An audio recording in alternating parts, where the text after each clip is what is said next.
പാടിയും പാടിപ്പിച്ചും സംഗീതത്തിൻ്റെ സ്വരരാഗലയ താളങ്ങൾ നിറഞ്ഞു നിൽക്കുന്നൊരു വീടും വീട്ടുകാരനുമുണ്ട് മലയോരത്ത്. കുമാരനെല്ലൂർ പള്ളിക്കൽ റഹീസിൻ്റെ വീടും വീട്ടുകാരുമാണ് പഴയതും പുതിയതുമായ ഗായകർക്ക് പാടാനും പരിശീലിക്കാനും തങ്ങളുടെ വീട്ടിൽ അവസരമൊരുക്കുന്നത്. 30 വർഷം മുൻപ് പിതാവ് തുടങ്ങിവെച്ച ഈ പാട്ടു പാരമ്പര്യം ഇന്നും മുടങ്ങാതെ സൂക്ഷിക്കുകയാണ് റഹീസ്.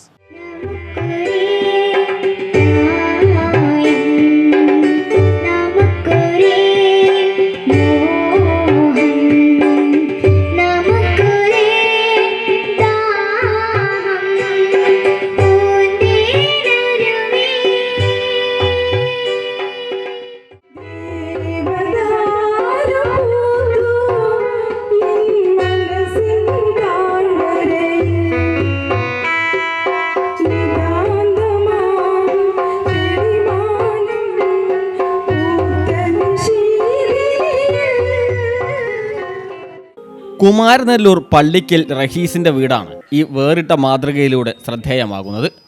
ഒരു ഗാനമേളയ്ക്കുള്ള എല്ലാ സൗകര്യങ്ങളും ഉപകരണങ്ങളും ഈ വീട്ടിൽ സജ്ജീകരിച്ചിട്ടുണ്ട്. പരിശീലിപ്പിക്കുകയും പ്രോത്സാഹിപ്പിക്കുകയും ചെയ്യുന്ന അസാധാരണ സംഗീത കളരി. ആഴ്ചയിൽ ചുരുങ്ങിയത് 3 ദിവസമെങ്കിലും ഇവിടെ സംഗീത സദസ്സ് നടക്കാറുണ്ട്. മഴക്കാലമായാൽ വീടിൻ്റെ സിറ്റൗട്ടിലാണ് സദസ്സും വേദിയും. വെയിലായാൽ ടെറസിലായിരിക്കും ഗാനമേളകൾ അരങ്ങ് തകർക്കുക. കൊച്ചു കുട്ടികൾ മുതൽ വയോജനങ്ങൾ വരെയുള്ള 50ഓളം ഗായകരുടെ സംഗമമാണ് ഇവിടെ അരങ്ങേറുന്നത്. ഈ വീട് ഞങ്ങൾക്ക് ഒരു സംഗീത പഠന കേന്ദ്രം കൂടിയാണ്. എന്ന് പറഞ്ഞാൽ നമ്മൾ വളർന്നു വരുന്ന കുട്ടികളെ അതിനുള്ള ഒരു പ്രോത്സാഹനം കൊടുക്കുകയും അതേപോലെ തന്നെ മറ്റുള്ള ഏത് പ്രായക്കാർക്കും ഒരു പ്രോത്സാഹനം, അതേപോലെ തന്നെ അവർക്ക് പാടാൻ പരിശീലിപ്പിക്കലും എല്ലാം ഇവിടെ മാസത്തിൽ ഒരു 4 തവണ മിനിമം തന്നെ നടക്കുന്നുണ്ട്. ചില മാസത്തിലൊക്കെ അതിൽ കൂടുതലുണ്ടാവും, ചില ദിവസങ്ങൾ അടുപ്പിച്ചുണ്ടാവും, ശനി ഞായറൊക്കെ ഉണ്ടാവും. ഏതായാലും ഈ കുറേ കലാകാരന്മാർക്ക് നല്ലൊരു ആശ്വാസമാണ് ഈ പറഞ്ഞ റഹീസിൻ്റെ ഈ വീട്. ആശയവിനിമയത്തിനായി ഇവരെല്ലാം ചേർന്ന ഒരു വാട്സാപ്പ് ഗ്രൂപ്പും ഉണ്ട്. അരങ്ങേറ്റക്കാർ മുതൽ പരിചയസമ്പന്നരായ ഗായകർ വരെ ഇവരുടെ കൂട്ടത്തിലുണ്ട്.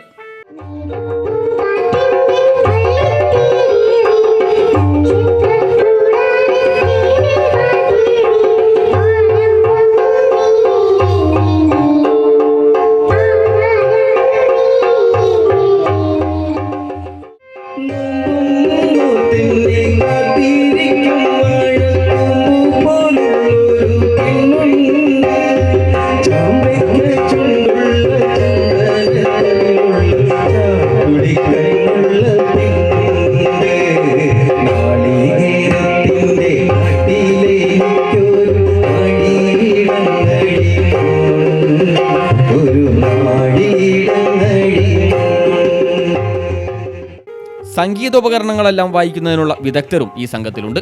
പുതുതായി എത്തുന്ന കലാകാരന്മാർക്ക് ഇവിടെ പരിശീലനം നൽകും. ധാരാളമായി പാടാനുള്ള അവസരവും നൽകും. മാത്രമല്ല, പുറത്ത് ലഭിക്കുന്ന സ്റ്റേജുകളിൽ ഇവർക്കൊക്കെ അവസരങ്ങൾ നൽകിയും പ്രോത്സാഹിപ്പിക്കും. റഹീസിന് മ്യൂസിക് ഡ്രീം എന്ന പേരിൽ ഒരു ഗാനമേള ട്രൂപ്പുണ്ട്. ട്രൂപ്പിന് ലഭിക്കുന്ന വേദികളിൽ പുതിയ പാട്ടുകാർക്കടക്കം അവസരവും നൽകാറുണ്ട്. കൂടാതെ റഹീസ് MKM എന്ന പേരിൽ യൂട്യൂബ് ചാനലും ഉണ്ട്. സൂഫി ആൽബം ഉൾപ്പെടെയുള്ള മ്യൂസിക് ആൽബങ്ങളും റഹീസ് പുറത്തിറക്കാറുണ്ട്. ഇതിലും നാട്ടിലെ പാട്ടുകാർക്കാണ് അവസരം നൽകുന്നത്. പിന്നെ ഫാദർ എന്നെ ആദ്യം തുടങ്ങിയത് ഫാദറാണ്. അപ്പോൾ ഈ ഫീൽഡിൽ ആദ്യം അന്നും കുറേ ആളുകളുണ്ടായിനി ഈ സംഗീത കൂട്ടായ്മയിൽ. പിന്നെ അതിന് ശേഷം വാപ്പൻ്റെ കാലശേഷം പിന്നെ അത് വിപുലീകരിച്ചാണ്ട് പിന്നെ ഇപ്പോൾ കുറേ ആളുകളായി. ഒരു 60 ചെല്ലാൻ ആളുകൾ ഇവിടെ സജീവമായിട്ടുണ്ട്. അതിൽ കുട്ടികളുണ്ട്, പിന്നെ പ്രായമുള്ള ആളുകളുണ്ട്. അപ്പോൾ പുതിയ തലമുറക്ക് ഇപ്പോൾ പൊതുവെ വേദി കുറവാണ്. അപ്പോൾ ഓൽക്ക് ഒരു വേദി ഒരുക്കി കൊടുക്കുക എന്നുള്ളത് കൂടിയാണ്. അപ്പോൾ അതിനുള്ളൊരു സൗണ്ട് സംവിധാനം കൂടി ഇവിടെ ഉണ്ട്. അപ്പോൾ അതിനും വേണ്ടിയിട്ടാണ് ഇവിടെ ഇങ്ങനെ ഒരു കൂട്ടായ്മ ഉണ്ടാക്കിയതും. അപ്പോൾ അതിൽ എല്ലാവരും സജീവമാണ്. അപ്പോൾ ഇനിയും ഇതുപോലെ ചെറിയ പ്രോഗ്രാമുകൾ പോലെ രംഗത്ത് കൊണ്ടുവരികയും ചെയ്യും.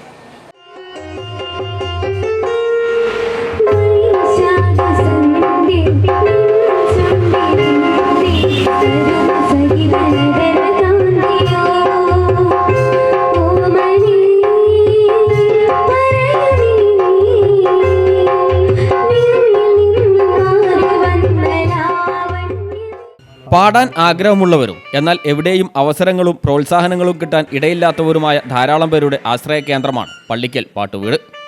ഇശൽ ഹംസ എന്നറിയപ്പെട്ടിരുന്ന റഹീസിൻ്റെ പിതാവ് സ്വന്തം വീട് കലാകാരന്മാർക്ക് അവസരങ്ങൾക്കായി തുറന്നുകൊടുത്ത മാതൃകയ്ക്ക് തുടക്കമിട്ടിട്ട് 30 വർഷത്തോളമായി. ഇദ്ദേഹം മരിച്ചിട്ട് 2.5 വർഷത്തോളമായി. തുടർന്നാണ് ഗായകനായ മകൻ റഹീസ് പിതാവിൻ്റെ പാത പിന്തുടർന്ന് ഈ ദൗത്യം ഏറ്റെടുത്തിട്ടുള്ളത്. മാത്രമല്ല 3 ലക്ഷത്തോളം രൂപ ചെലവാക്കി ആധുനിക ഉപകരണങ്ങളെല്ലാം ഒരുക്കി നവീകരിച്ച് പാടാൻ പരിശീലിക്കാനുമുള്ള സൗകര്യവും മെച്ചപ്പെടുത്തി. പിതാവിന് ഈ പാട്ട് സംസ്കാരത്തിന് എല്ലാ സഹായങ്ങളും ചെയ്തിരുന്ന ഉമ്മ ആയിഷയും റഹീസിൻ്റെ ഭാര്യ മുഹ്സിനയും റഹീസിന് എല്ലാ പിന്തുണയുമായി ഒപ്പമുണ്ട്. റഹീസിൻ്റെ മകൻ 5 വയസ്സുകാരൻ മുസമ്മിൽ റിസ്വാനും മൂത്ത സഹോദരൻ മോട്ടോർ മെക്കാനിക് കൂടിയായ അർഷാദും ഈ പാട്ടുകുടുംബത്തിലെ പാട്ടുകാരാണ്. നിരവധി കലാകാരന്മാർക്ക് അവസരമൊരുക്കി വേറിട്ട മാതൃക തീർക്കുക തന്നെയാണ് ഈ കുടുംബം. ക്യാമറമാൻ രാജേഷ് കാരമൂലയ്ക്കൊപ്പം സി ഫസൽ ബാബു, CTV പ്രാദേശിക വാർത്ത.